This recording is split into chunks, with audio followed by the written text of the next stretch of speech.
Well, let me be one of the first or the first from the Shakeback Media Group to wish everyone out there a happy new year. Happy New Year. And if you are an NFL fan, um, and some teams of the NFL, you definitely had a happy first Sunday of 2022. I know I did.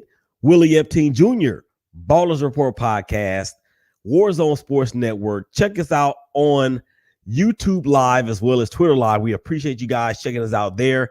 Make sure you smash the subscribe button for the Warzone Sports Network's YouTube page and, of course, the Shakeback Media Group's YouTube, and follow us both on Twitter at Warzone Sports N, I believe it is, and then of course at Shakeback Media Group.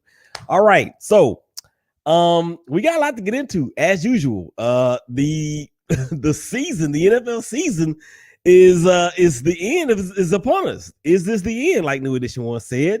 Week 17, the roundup. Hashtag look ahead NFL version. Antonio Brown. And did you see that? So we're going to get into all that here in just a minute, man. But you know what we got to do? Do you know? Do you know? Do you know? No. I think you already know what we have to get into. So without further ado, let's go and get it. Right about now, you're about to be possessed by the sounds.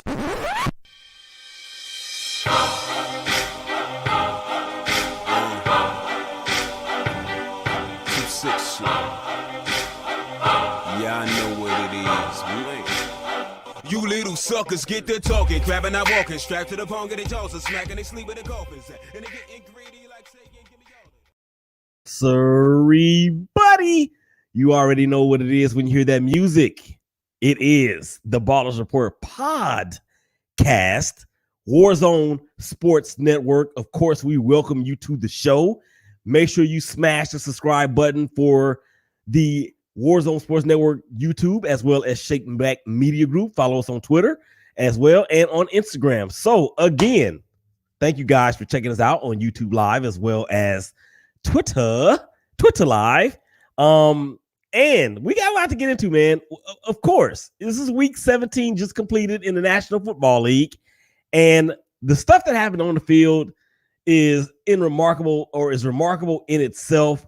Of course, what Antonio Brown did against the Jets at MetLife Arena, at MetLife Stadium in the what do you call it out there, the Meadowlands in New Jersey.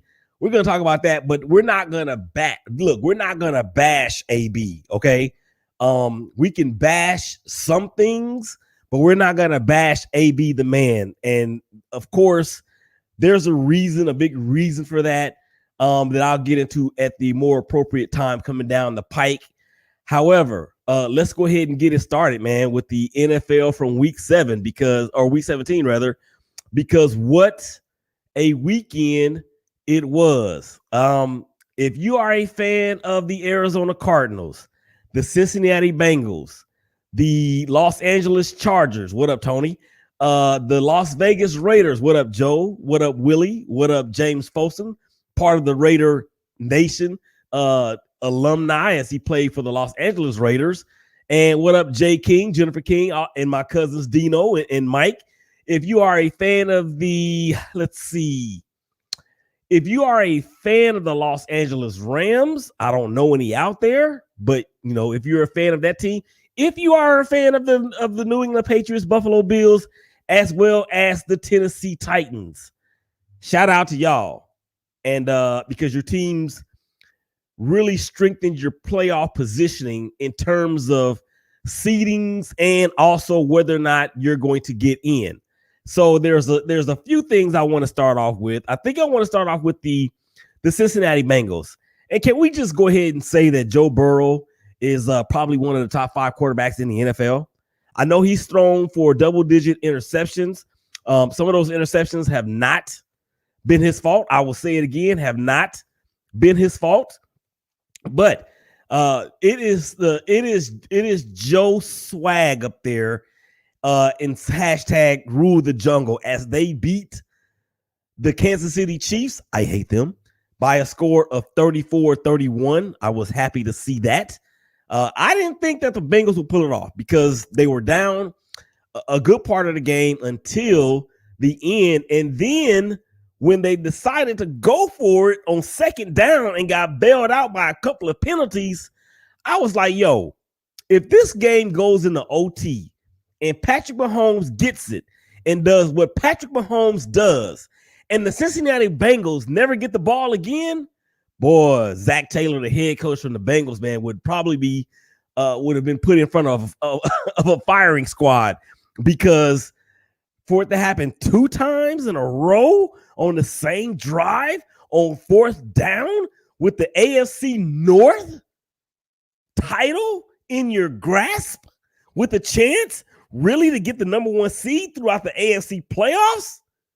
Yeah, he dodged a bullet big time. He dodged bullets, rocks, hellfire and brimstone, all those things wrapped into one, because that was gutsy, dude. That was very gutsy. And it's just, I can understand it because we know what Patrick Mahomes can do in that offense, what they can do with, little time left on the clock. I've witnessed it. We've all witnessed it, what they did against the Raiders last year and really throughout whatever. So I can get with that. So congratulations to the Cincinnati Bengals and all their fans, as the Bengals clinched the AFC North for the first time in, I want to say this is like 1926, something crazy like that. But yeah, but anyway, I mean, they've got it all together, and we so-called experts in this field, this media game, most of us crucified the Cincinnati Bengals for taking Jamar Chase as their first draft pick in this past draft. A lot of people were saying, y'all need to go get Penei Sewell, the tackle from Oregon, to protect Joe's blind side. And I was one of those that said it. But Jamar Chase is going to win Offensive Rookie Player of the Year, or Offensive Rookie of the Year, rather. He's going to win that. Mac Jones was probably the leading contender there for a while. But when you go into a game and then you only throw 3 passes and you have like 12 yards, to me, you can no longer be in contention for that award. You can't. You just cannot.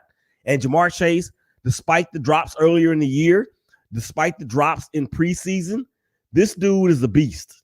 And LSU, ladies and gentlemen, has become wide receiver university over the University of Alabama. Now, Alabama may have more big name players per se from college and transitioning into the pros. But let me tell you something about Jamar Chase. Jamar Chase was better than Jordan Jefferson or Justin Jefferson when they played together before Chase opted out of last year. When they won the national championship, Jamar Chase was the better receiver. He had more catches, he had a higher per catch average, and he had more touchdowns. And if I'm not mistaken, he did win the Fred Biletnikoff Award that year. That's not to say that Jefferson sucks, but that just goes to show you how dominant that LSU offense was with Joe Burrow, Clyde Edwards-Helaire, Jefferson, and Chase. And you remember they had Thaddeus Moss as well as Terrace Marshall Jr. So they had a squad. And then what we see coming from Jefferson and Chase in their first and second years collectively or respectively, nothing short of remarkable. And the arrow continues to point only up for Chase and Cincinnati. So congratulations to the Bengals for getting that AFC North title. And they have placed themselves in prime position to possibly get that AFC number 1 seed, which in January, you don't want to go play Cincinnati along the banks of the Ohio River there in downtown Cincy. So congratulations to them once again. Okay, let's shift over to, how about the Arizona Cardinals? Let's talk about the Arizona Cardinals and Kyler Murray and AJ Green and Chase Edmonds. The fumble that was not called a fumble, but was a fumble. And it was a fumble. It was a fumble. Now, Cowboy fans, I can't stand y'all. You're despicable. You get on my nerves. And there's 2 Cowboy fans that really come to my mind. Landa Jeray Morgan, I'm calling you out because I haven't heard from you, dude, in the last couple weeks. You decided to get on my timeline on social media and ask me how the Raiders were doing. Since we beat the Raiders, I have not seen you on social media. So APB out for Landon Morgan. But anyway, for the Cowboys, that was a fumble. But the Arizona Cardinals, they really didn't have much of a threat, if you ask me, in terms of whether they were going to lose that game or not, because overall, they played way better than the Cowboys in the Cowboys' home spot, a.k.a. the Blast Furnace, a.k.a. the Chicken Fried Nation, a.k.a. Jerry World, all of that, as the Cardinals come out with a 25-22 victory. And there's some things you can point to in terms of what the Cowboys didn't do if you are a Cowboy fan that you can take, I guess, a positive spin on. Number one, Greg Zuerlein missed a field goal again. Number two, Dak Prescott and Cedric Wilson seem to have this connection that just seems to be inexplicable. And then, the thing that concerns me if I'm a Cowboy fan is this, or there's actually a few things. Number one, you have the worst head coach in the National Football League when it comes to time management. Number two, your offensive line, which was supposed to be the anchor of the squad, is no longer that. They are, I don't care what anybody says. Yeah, at one point, they had the best offensive line in the league for 2 or 3 years straight. But now they are a shell of themselves. And I don't care what anybody says. That line is not nearly the strong suit or the strongest part, but it's not the weakest either. But it's trending, in my opinion, towards being the weaker link than the stronger link. And then number three, you cannot run the football. You cannot run the football. Zeke Elliott, I think he had 20-something yards, maybe. Tony Pollard. What up, Pat? That's my homie from way back. They can't run the ball. They cannot run the ball. And we've talked about it time and time again. Dak Prescott, yes, he is good. Yes, he is great. Yes, is he elite? That remains to be seen, because really, I can't say that he is, but I'm not going to just definitively say that he's not. But what I will say is this. The Cowboys are in trouble. The Cowboys are in trouble from the standpoint that they are 11-5 going into week 18. Yes, they have wrapped up the NFC East, but how can you be you're 11-5, you're essentially going to be 6-0 in the division, because there's no other teams that can compete with you, because on paper you have the best lineup. You are the most talented team in that division.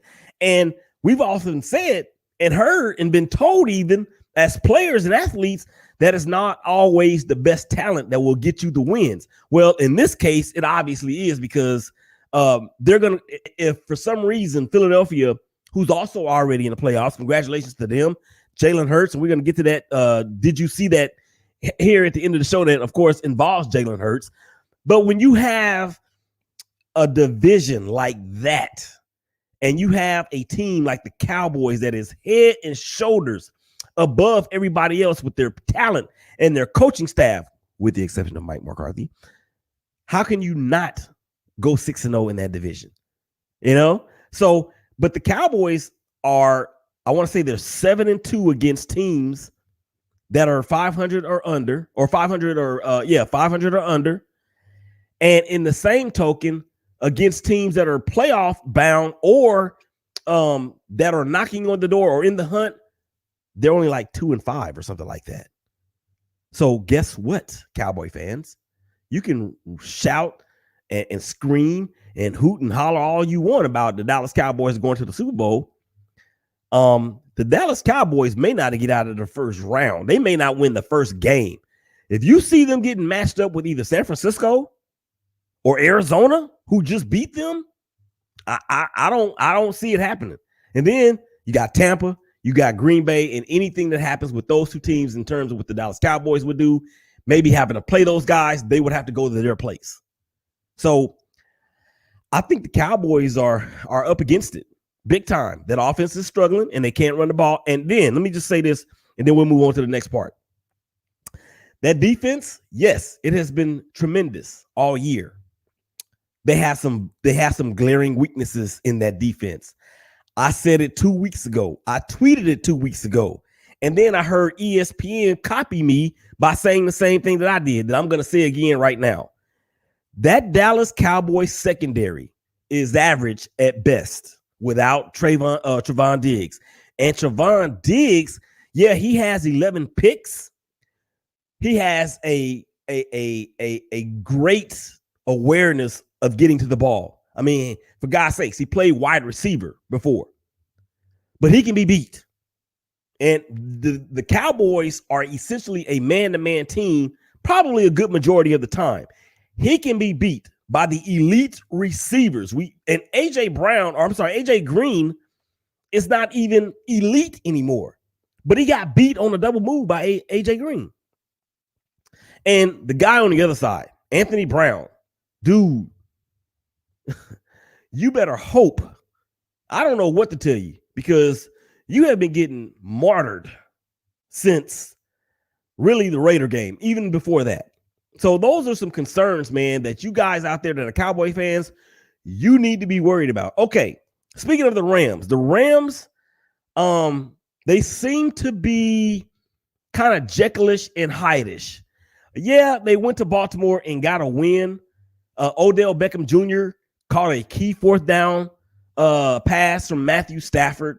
He did catch the game-winning score as well, but Matthew Stafford threw 2 picks in that game. And Matthew Stafford has been turning the ball over somewhat. Now, they have found the running game with Sony Michel as he went nuts against the Ravens on Sunday.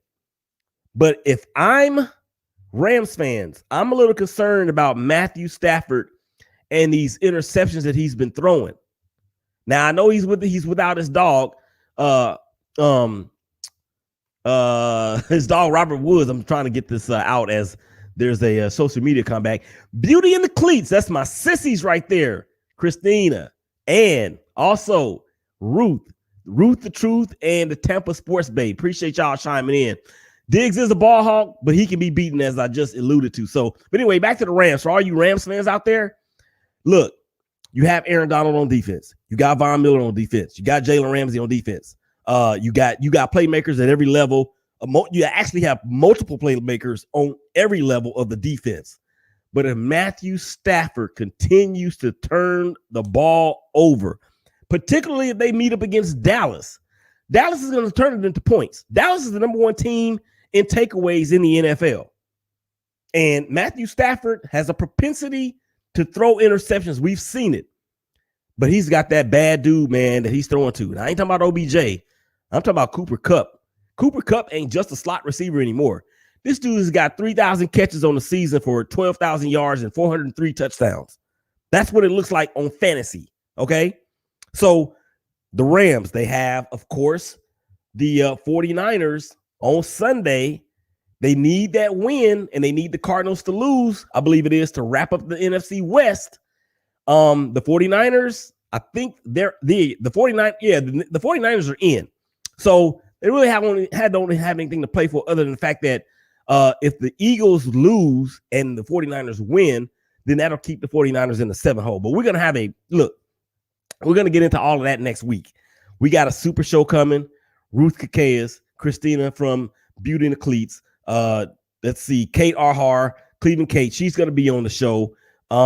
Still lining up some other guests as well. Marshawn Powers, First Lady of Sports, Rachel Hill. They'll all be on the show as we do a super show NFL playoff preview coming up on the next Balls Report episode next Tuesday. So, all right. So let's see. Who do we want to go to next? At the risk of being called a homer, we're going to go right there to the Las Vegas Raiders, because the Raiders are in a position that they have not been in for I don't know how long. It's all out in front of us. Go out and beat one of your most hated rivals in the Los Angeles Chargers. You have the game at home. The game has been flexed to Sunday Night Football because of the magnitude of it. Win and you're in. Lose and you're going to need some help. You're going to need a lot of help, and you're really going to need a miracle, because there's no way I can see the Jacksonville Jaguars beating the Indianapolis Colts. Not going to happen unless Indianapolis goes down there and just, don't show up. I can't see how that would even take place. But you got to look, for all you Raider haters out there, and for all y'all out there that has been cracking on me for all these years. There's one thing you can say about this Raider team that deserves and requires the respect of what they've done. You lose your head coach. You lose one of your key weapons at receiver. You lose your backup running back who has who was finally making some waves in while he was in there. Josh Jacobs has not been 100% all year and has missed some games. Darren Waller has missed the last 3 games, I want to say, with COVID and knee and back issues. He should be back on Sunday. The defense, you lost Denzel Perryman for a little while. He's one of the leading tacklers in the NFL. Jonathan Abrams is gone for the season. Richie Incognito is gone for the season. Denzel Good gone for the season. So it's been a lot of shuffling going on with the Raiders. And here they are, win, and they're in. And as a Raider fan, y'all don't understand the passion in my voice when I tell you this. This is to lose this game. I would rather go 2-16 than lose this game. And that's just a fact, because you're right there.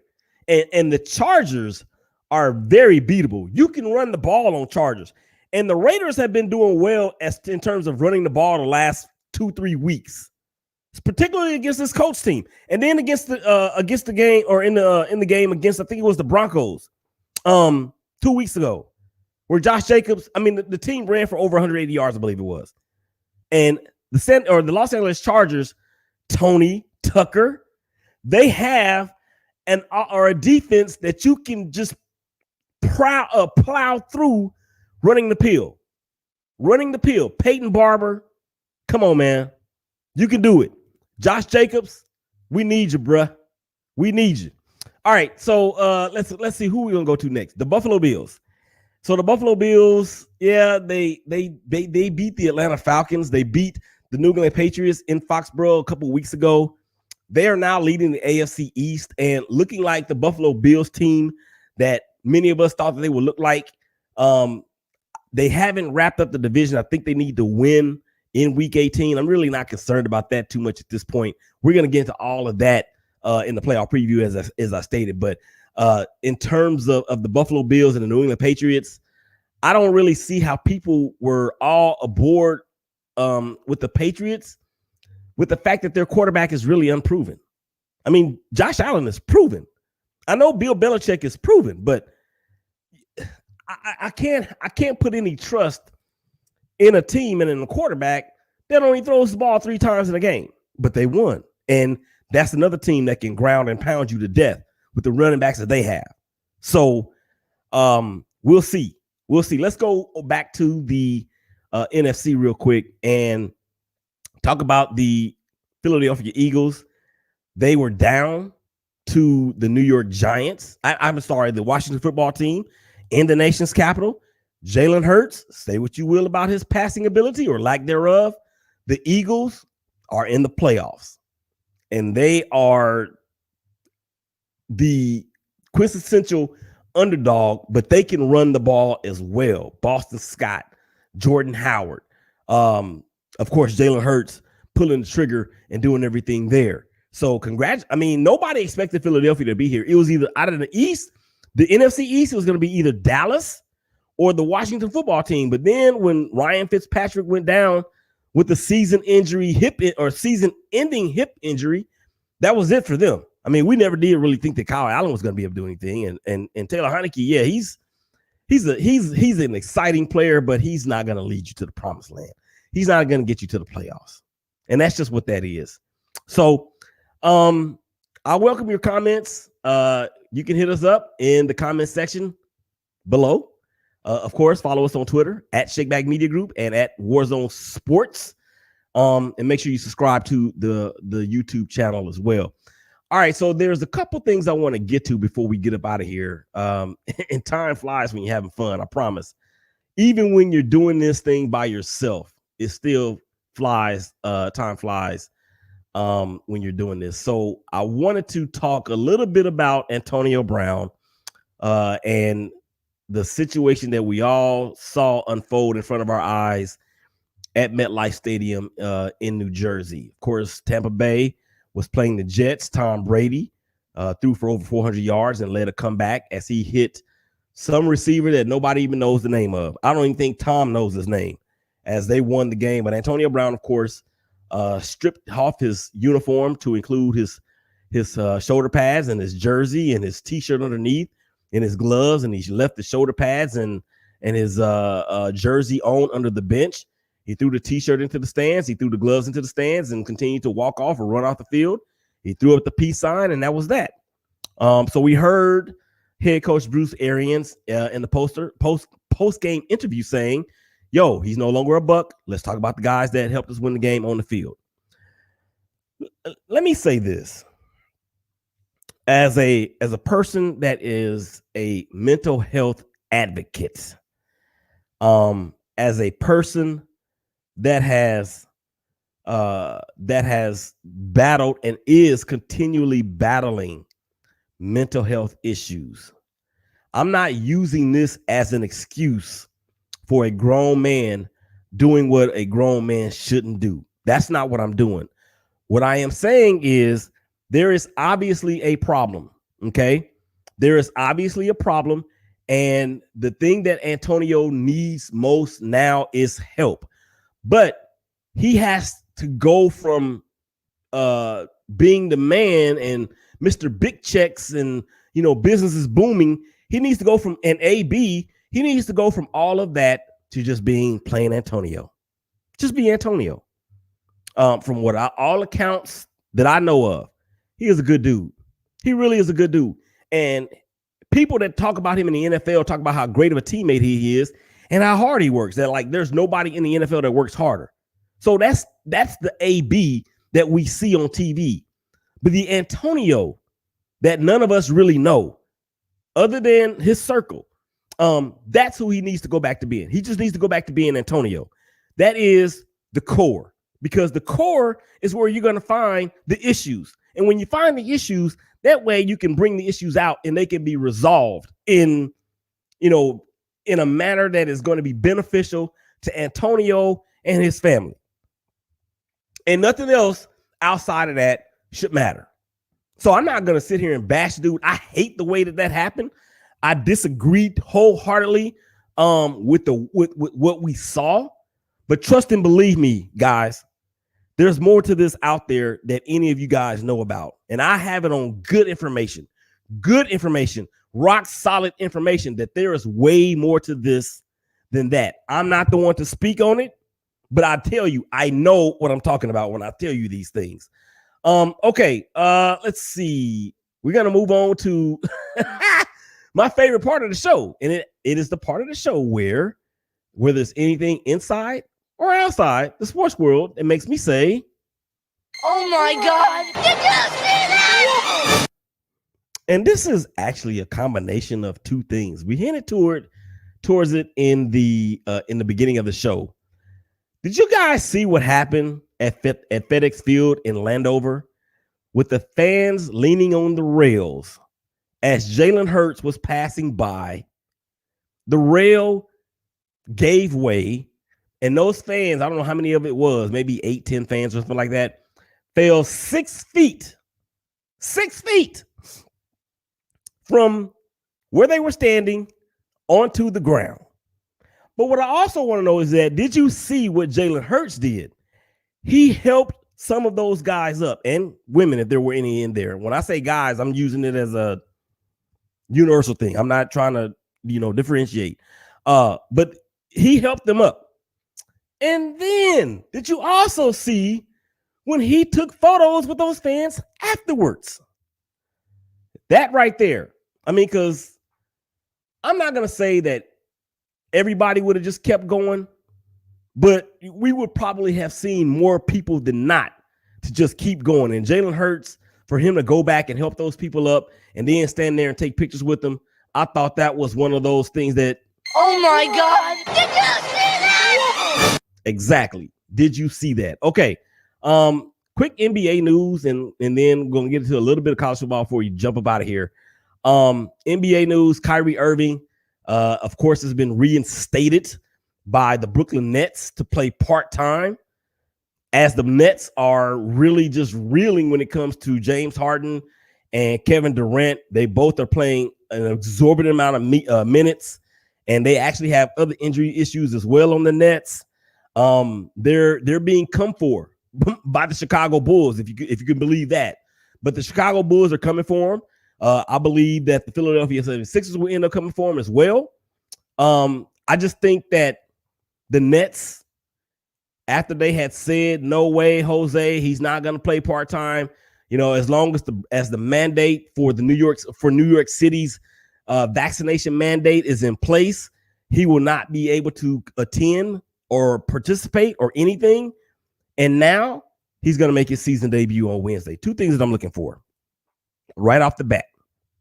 Number one, I want to see how rusty he either is or is not. Period, point blank. And then number two, I want to see, after being off all this time, I want to see how long it's going to take before he is before he actually misses a game due to load management or whatever the hell you want to call it. Those are two things that I'm looking for right there, ladies and gentlemen, right off the bat. College football. There's a national championship game coming up on next Monday. We'll actually talk about that after the game, but the University of Georgia and the University of Alabama will go at it again after Alabama destroyed Cincinnati, and Georgia pretty much did the same thing to my Michigan team. That's okay. Alabama and Georgia for the second time this year, I want to say for the fourth time in the last 2 years. Of course, Georgia has not won a game yet. This is the best defense that Georgia has had in quite some time. One of the best defenses that we've seen in the country for quite some time. And Alabama hung 38 on them in the SEC championship game. What are we expecting differently in the national championship title game this time? Nothing different. As much as I hate to say it, I don't see anything any different. When you have such a head and shoulders edge at the quarterback position, like Bryce does have over, I forgot to get his name from Georgia. It's going to take a Herculean effort from Georgia's offense to keep up with Alabama, because it seems to me, again, when we get to this time of year, that last game, that championship game for the conference championship, the Final Four, and then this game, they are always ratcheted up as far as how their performance goes. And that is just what that is. I don't like to say it because I hate them, but I believe that this is going to be Alabama's year again. And what is it going to take for somebody to knock Nick Saban off of the plateau? I mean, really, what is it going to take? All right, one final thing before we get up out of here. Again, happy New Year to everyone out there. I hope everyone remains safe as this Omicron virus continues to rage out of control, Omicron or whatever it's called. Please continue to exercise wisdom and do not be reckless. And we are going to work on that as well here in the Epting household, although we've been doing it all along. A lot of exciting things coming through for the Shakeback Media Group. So you guys make sure you stay tuned for that. So I'm going to go ahead and get up out of here. With that being said, Willie Epting Jr., Ballers Report Podcast, Warzone Sports Network. Y'all take care of each other. Y'all hug each other. Y'all love each other. And we will holler at y'all again real soon. Make sure you come back next week. Super Show coming up. Appreciate y'all. Peace out.